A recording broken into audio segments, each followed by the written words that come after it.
আসসালামু আলাইকুম। আপনি কি গর্ভবতী অথবা আপনার ঘরে কেউ মা হতে যাচ্ছেন? তাহলে এই ভিডিওটি আপনার জন্য অত্যন্ত গুরুত্বপূর্ণ। কারণ একটি ছোট্ট ফল যেটি আমরা প্রতিদিন খাই, রমজানে ইফতারে খাই, সেই ফল যদি গর্ভাবস্থায় ভুলভাবে খান তা উপকারের বদলে ক্ষতি করতে পারে। আবার সঠিকভাবে খেলে এই ফলটি আপনার সন্তানের জন্মকে সহজ করতে পারে, রক্ত স্বল্পতা কমাতে পারে, শিশুর মস্তিষ্কের বিকাশে সহায়তা করতে পারে। আজ আমরা জানবো গর্ভাবস্থায় খেজুর খাওয়া কি নিরাপদ, কতটা খাওয়া উচিত, কখন খাওয়া উচিত নয়, বৈজ্ঞানিক গবেষণায় কি বলা হয়েছে, কুরআন ও হাদিসে খেজুরের গুরুত্ব, ঘরোয়া নিয়মে কিভাবে খাবেন। শেষের টিপসটা সবচেয়ে জরুরি, তাই ভিডিওটি শেষ পর্যন্ত দেখুন। খেজুর শুধু একটি ফল নয়, এটি ইসলামের ইতিহাসের একটি বরকতময় খাবার। আল্লাহ তাআলা সূরা মারিয়ামে বলেন, যখন হযরত মারিয়াম আলাইহিস সালাম সন্তানের প্রসবে কষ্টে ছিলেন, তখন আল্লাহ তাকে নির্দেশ দেন খেজুর গাছ ঝাঁকাতে। এটি শুধু একটি অলৌকিক ঘটনা নয়, বরং এতে একটি গভীর চিকিৎসা বিজ্ঞান লুকিয়ে আছে। কারণ আধুনিক গবেষণায় দেখা গেছে গর্ভাবস্থায় শেষের দিকে খেজুর খেলে প্রসব প্রক্রিয়া সহজ করতে পারে।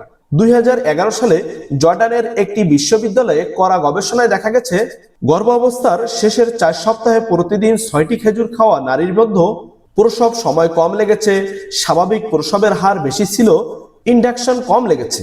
কারণ খেজুরে আছে প্রাকৃতিক glucose, fibre, potassium, iron, magnesium, vitamin B6। এগুলো শরীরের শক্তি দেয়, জরায়ু পেশি শক্তিশালী করে, হরমোন ভারসাম্য রাখতে সাহায্য করে। কিন্তু এখানেই শেষ নয়। বাংলাদেশে প্রায় 40 থেকে 50% গর্ভবতী নারী রক্ত স্বল্পতায় ভোগেন। আপনি কি জানেন রক্ত স্বল্পতা হলে কি হয়? দুর্বলতা, মাথা ঘোরা, শিশুর কম ওজন, এমনকি প্রাণঘাতী ঝুঁকি।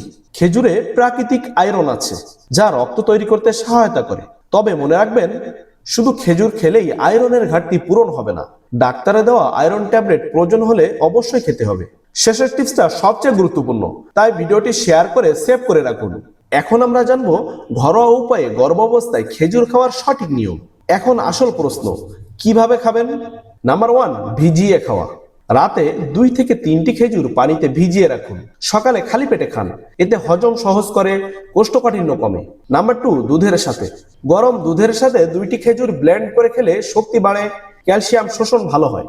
নাম্বার 3, শেষের 1 মাসে নিয়মিত। গর্ভাবস্থার 36 সপ্তাহের পর প্রতিদিন 4 থেকে 6টি খেজুর খাওয়া যেতে পারে।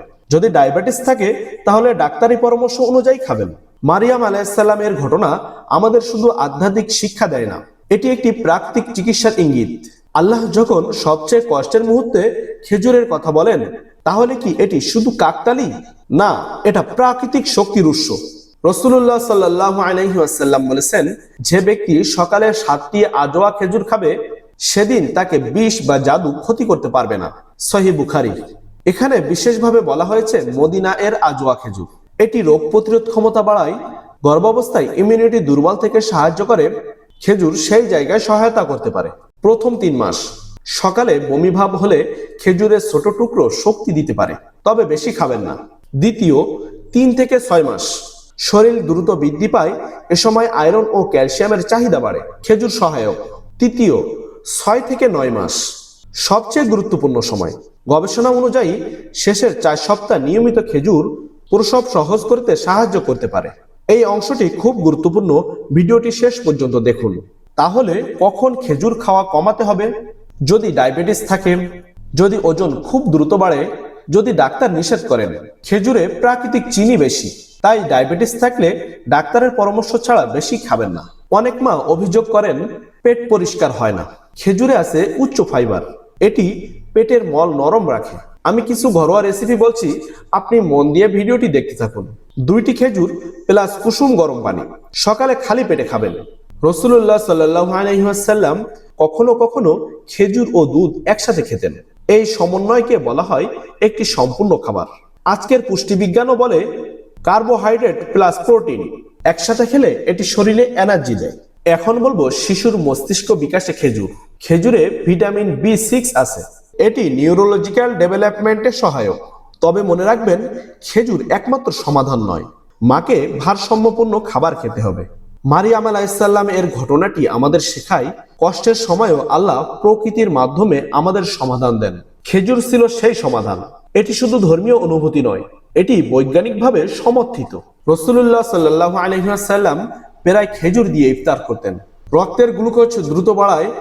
গর্ভবতী নারীর হঠাৎ দুর্বলতা হলে ছোট পরিমাণ খেজুর উপকারী হতে পারে। গুরুত্বপূর্ণ সতর্কতা: প্রতিদিন 3 থেকে 6টি খেজুরের বেশি নয়। ডায়াবেটিস থাকলে ডাক্তারের পরামর্শ নিন। পরিষ্কার ও ভালো মানের খেজুর খান। অতিরিক্ত খেলে ওজন বাড়তে পারে।